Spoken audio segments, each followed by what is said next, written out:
The moment that shattered my world wasn't loud. It wasn't some dramatic fight or screaming match. It was a quiet moment, almost too ordinary. I was stirring a pot of soup in the kitchen, my mind wandering between a grocery list and the way Jake had barely spoken to me that morning.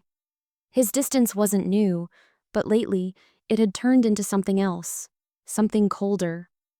I told myself it was just stress from work, that every couple had rough patches. But then I heard his voice from the other room, low, casual, amused. "She's useless," he said, laughing lightly. "I carry this whole marriage. I'm done." The spoon slipped from my fingers, clanking against the pot. My whole body tensed as his words cut through me like a blade. Useless? My heart pounded in my ears. I wanted to believe I had misheard. Maybe he was talking about someone else. But then, "Yeah, babe, I'll be there soon. Just packing a bag now." The room spun. My breath caught in my throat. I gripped the counter to steady myself. Babe? Who was he talking to? My pulse pounded harder, and I held my breath, hoping I was wrong. Hoping this was just some misunderstanding. Then I heard the name. "I can't wait to finally be with you, Lisa." Lisa. My sister. For a second, my body went cold. My brain refused to process it. My own sister? The one who had stood beside me on my wedding day, fixing my veil and whispering how lucky I was to have found a man like Jake? The one who had given me relationship advice, always telling me to be more understanding when Jake was distant? The one who always said I should trust him more? The weight of the truth crushed me. This wasn't a mistake. This wasn't paranoia. This was real. A door creaked behind me. I turned just as Jake walked into the kitchen, stuffing the last of his clothes into a duffel bag. He barely reacted when he saw me standing there. No guilt, no shame, just a lazy smirk. "Oh," he said, like I was some minor inconvenience he had forgotten about. "I guess you heard that." I stared at him, unable to speak, my fingers tightening around the edge of the counter. "No point in dragging this out," he said with a shrug. "Lisa and I are together now. I was gonna tell you sooner, but honestly, didn't feel like dealing with the drama." The way he said it, so casual, so dismissive, made something inside me snap. He had already moved on, like I was just some old furniture he was leaving behind. I wasn't his wife anymore. I was just an afterthought. "You're leaving?" I finally forced out. My voice didn't even sound like my own. Jake sighed, like I was the one making this difficult. "Look, Emma, you'll be fine. You always land on your feet. Eventually." Then, without another word, he grabbed his car keys and walked out. No goodbye, no second thought. He just left. I stood frozen in the kitchen, my husband gone, my sister betraying me, my whole life unraveling in an instant. I should have collapsed. I should have screamed, cried, begged for an explanation. But instead, a strange calm settled over me. Because Jake had just made the biggest mistake of his life. He thought I was useless. But he was about to find out just how wrong he was. I didn't cry that night. I didn't scream or break things. I just stood there in the silence, the faint bubbling of the soup on the stove the only sound in the room. Jake had left. My own sister had betrayed me. My marriage, my life as I knew it, was over in an instant. But as the minutes passed, something strange happened. The pain, the shock, the humiliation. They all started to fade. And in their place, something else began to rise. Clarity. I walked to the kitchen window and stared out at the driveway where Jake's car had just been. He was so sure of himself. So sure that I would fall apart. That I would be left broken, helpless, lost without him. He had called me useless. And the worst part? He truly believed it. But Jake had underestimated me. For years I had supported him. I had built our home, managed our finances, put my own dreams on hold so he could chase his. And what did I get in return? Betrayal. Disrespect. humiliation. But what Jake didn't realize was that I had been paying attention. I knew more about our finances than he thought.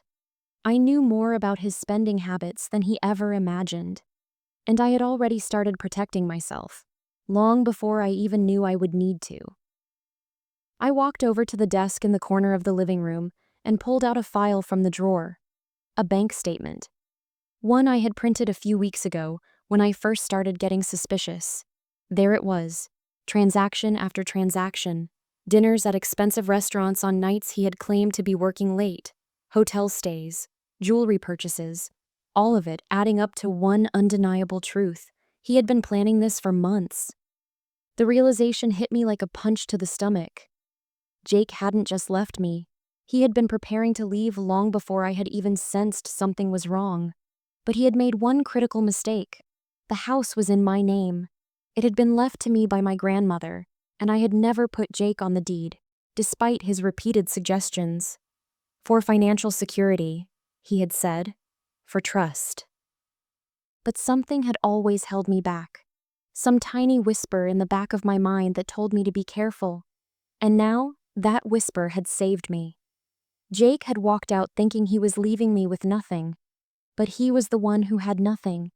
No home, no real assets.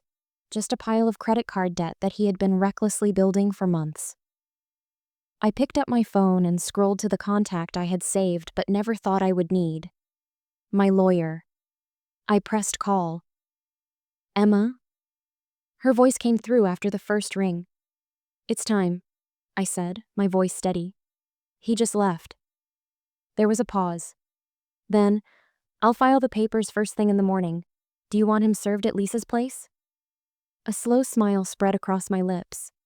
No rush, I said, running my fingers over the bank statements. Let him think he's won first. Because Jake had played his game. Now, it was my turn. The next morning, I woke up to an empty bed. The cold sheets beside me were a reminder that Jake was gone. But instead of feeling hollow, I felt something else, determined. He had walked out thinking he had the upper hand, that I would be too broken to fight back. But what he didn't know was that I had already started taking everything back. I spent the morning making calls. First to the bank, where I froze our joint account before he had a chance to drain it. I knew he had been reckless with money, but as I listened to the bank representative list off his recent transactions, I almost laughed. Jake had used our shared credit card to book an expensive weekend trip for him and Lisa.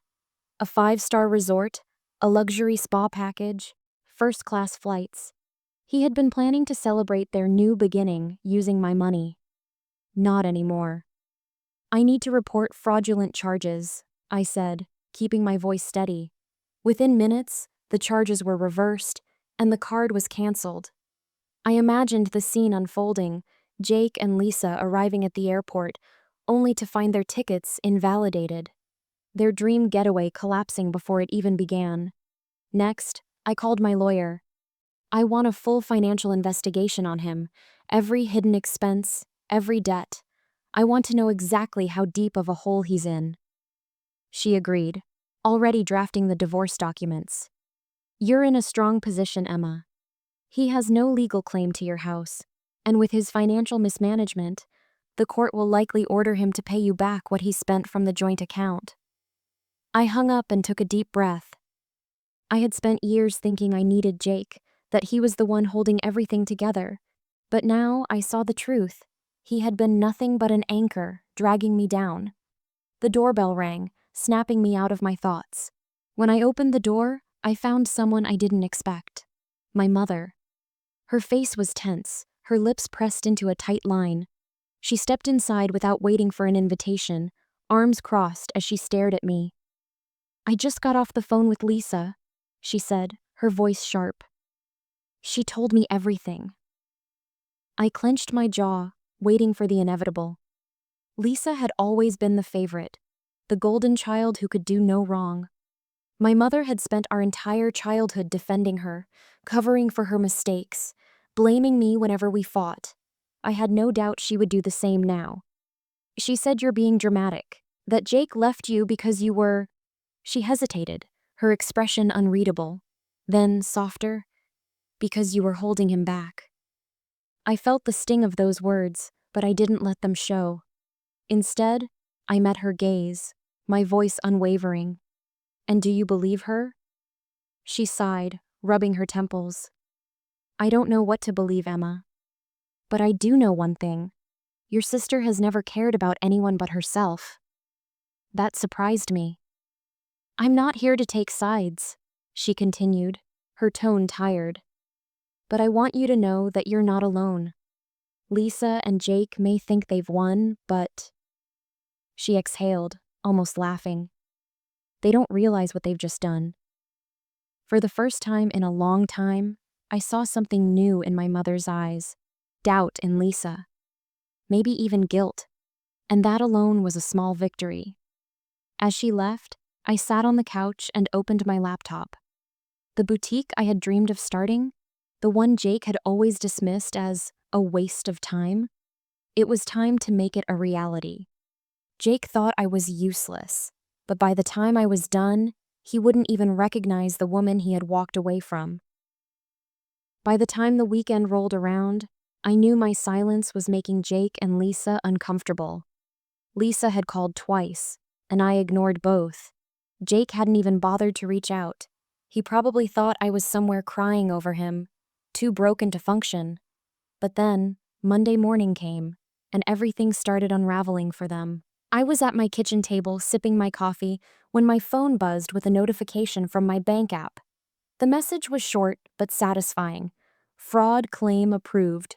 Charges reversed. Account frozen. I could picture it perfectly. Jake and Lisa at the airport, confident, walking up to the check-in counter with their first-class tickets. Their smug little fantasy of flying off together, only for the airline employee to shake their head. Sorry, sir. These tickets have been canceled.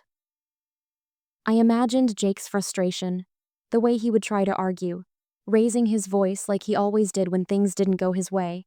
But there would be nothing he could do. He had used my card and I had shut it down. Then, of course, there was the hotel. I took another sip of my coffee, relishing the thought of Lisa standing there with her oversized designer suitcase, realizing that their luxury resort booking had also been canceled. It wasn't long before my phone buzzed again. Jake. I let it ring. Then a text popped up. Jay, what the hell did you do? I smirked. Oh, he was panicking now. I didn't respond.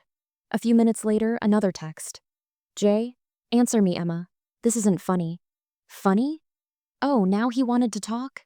Where was this energy when he was throwing his clothes into a suitcase, running off with my own sister? I locked my phone and went about my day. I had things to do, things that had nothing to do with him. Meanwhile, Lisa, the woman who had stolen my husband, was learning a very important lesson. Jake had always lived a comfortable life, not because he was responsible with money, but because I had been. I was the one who managed our bills, kept track of the mortgage, made sure we didn't overspend. Jake had never truly handled his own finances before. And now? Now he was standing in an airport, humiliated, realizing that without me, he had nothing. I didn't know where they went after that. I didn't care. But by the time the afternoon rolled around, my phone buzzed again. This time, from my lawyer. Emma, I just finished going through his financials, she said, her voice smooth and professional. And it's worse than we thought. I frowned. Worse how? A slight pause. Then, Jake is drowning in debt. I sat up straight. He maxed out his personal credit cards months ago, she continued. He's been living off the joint account for weeks. Every restaurant, every hotel, even the gifts he's bought Lisa, all on your money. I should have been furious. I should have been livid. But instead, a slow realization washed over me. Jake thought he had walked away with everything. But in reality, he had just walked away with debt. He thought he had won. But he had already lost. By the time the reality of his financial disaster sank in, Jake was running out of options. His texts had gone from angry to pathetic. Jay, Emma, we need to talk. I didn't respond. Jay. Seriously? Can you just pick up the phone? Still nothing. Then, one final desperate attempt. Jay. You're being really immature about this. I get that you're upset, but do you have to ruin my life? I almost laughed at that one. Ruin his life? No. I had simply removed myself from it. Everything that was happening to him now, that was his own doing. But as much as I ignored Jake, I couldn't ignore the new information my lawyer uncovered the next morning.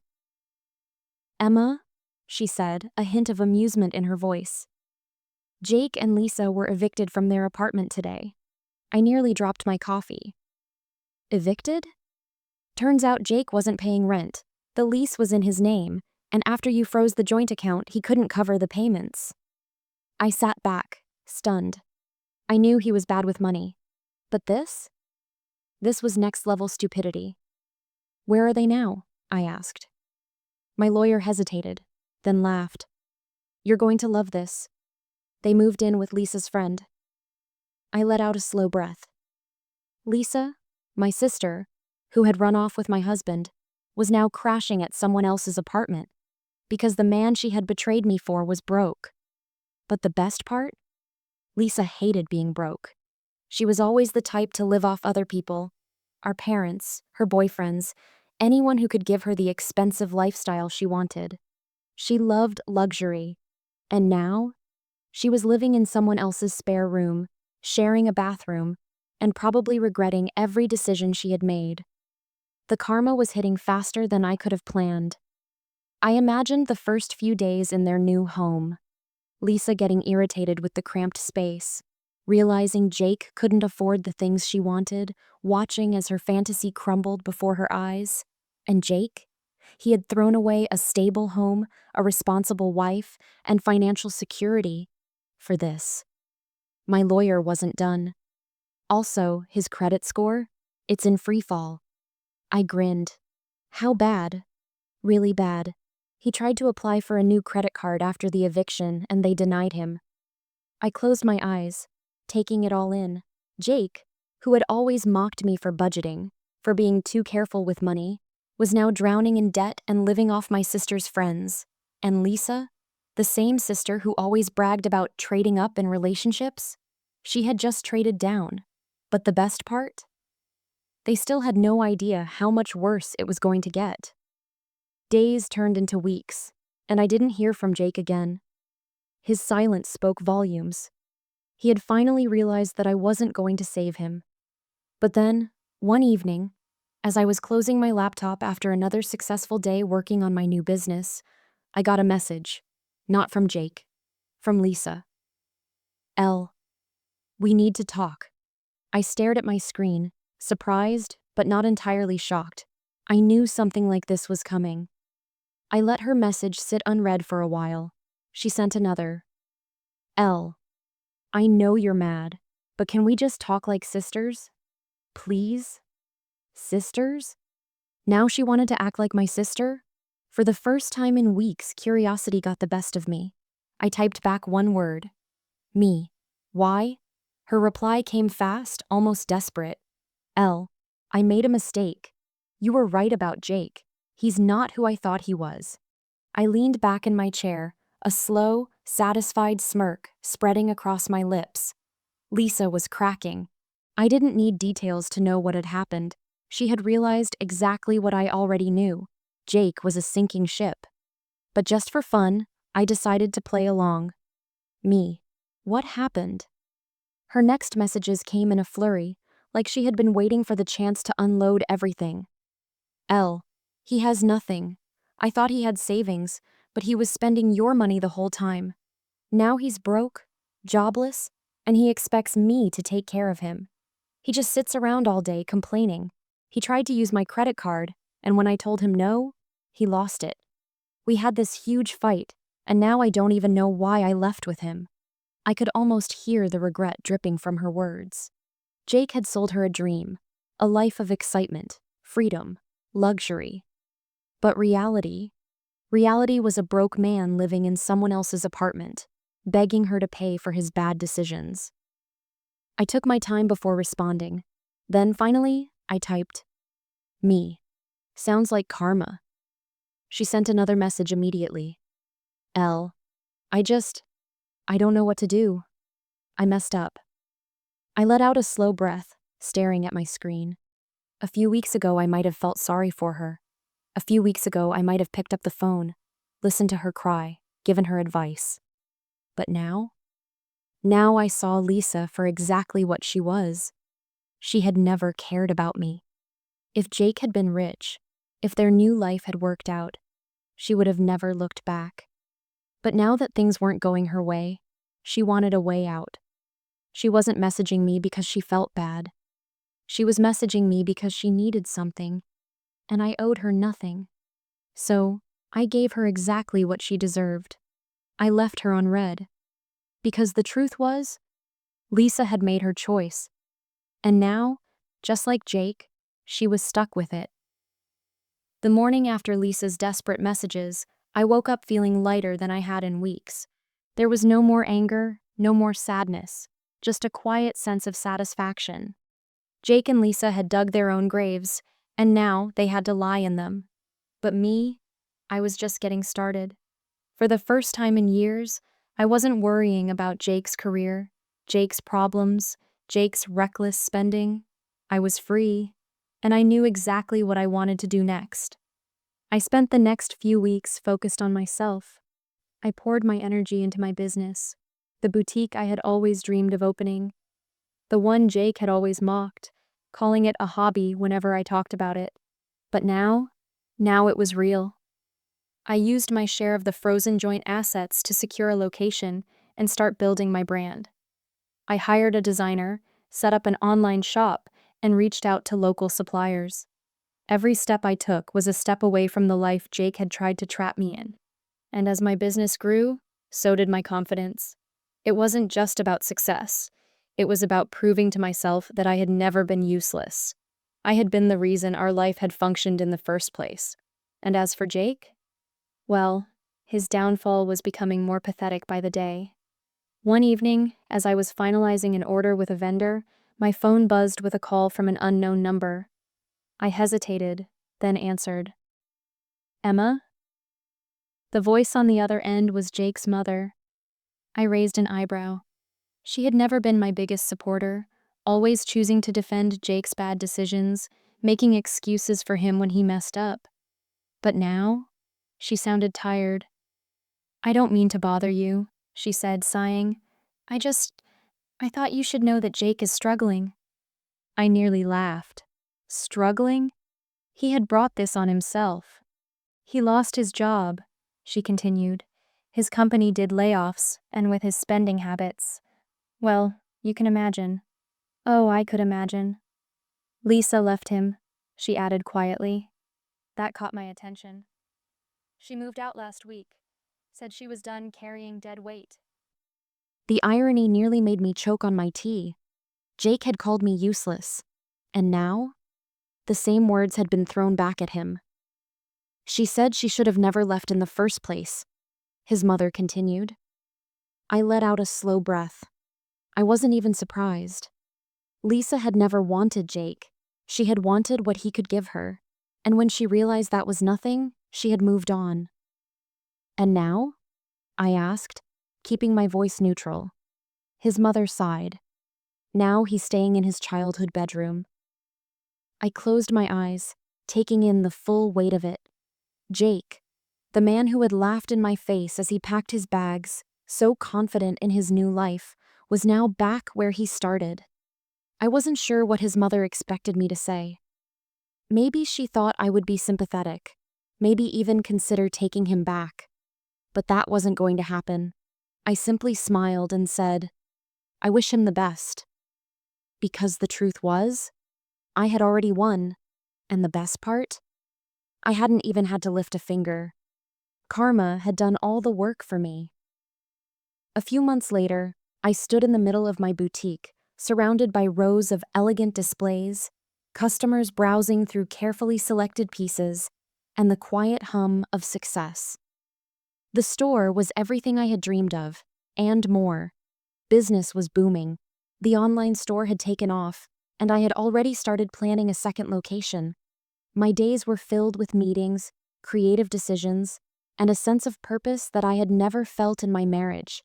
And as I looked around, I realized something. Jake's words, "You're useless," had been the biggest lie of my life.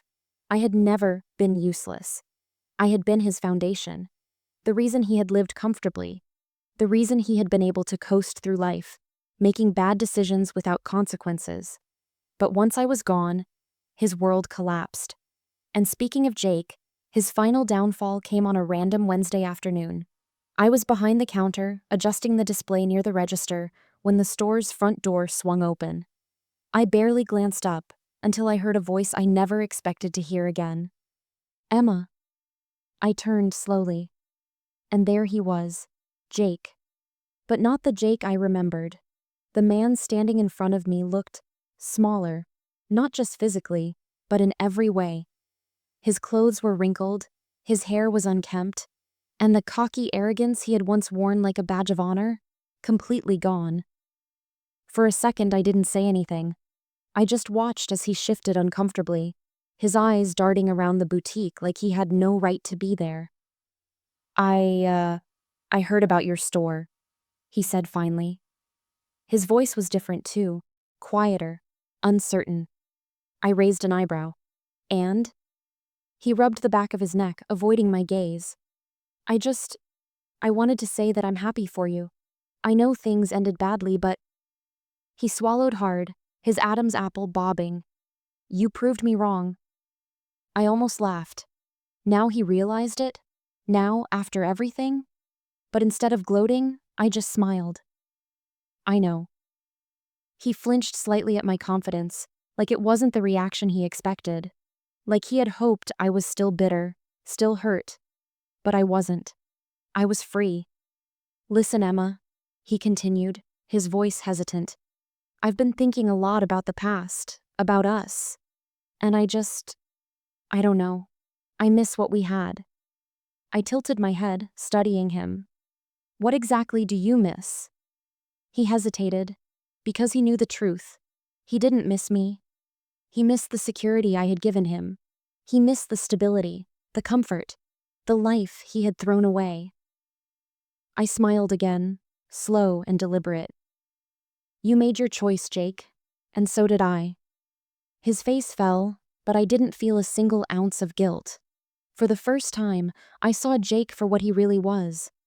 Not the man I had once loved, not the person I had sacrificed so much for, but a lesson, a mistake that had led me to something better. He took a shaky breath and nodded, like he finally understood.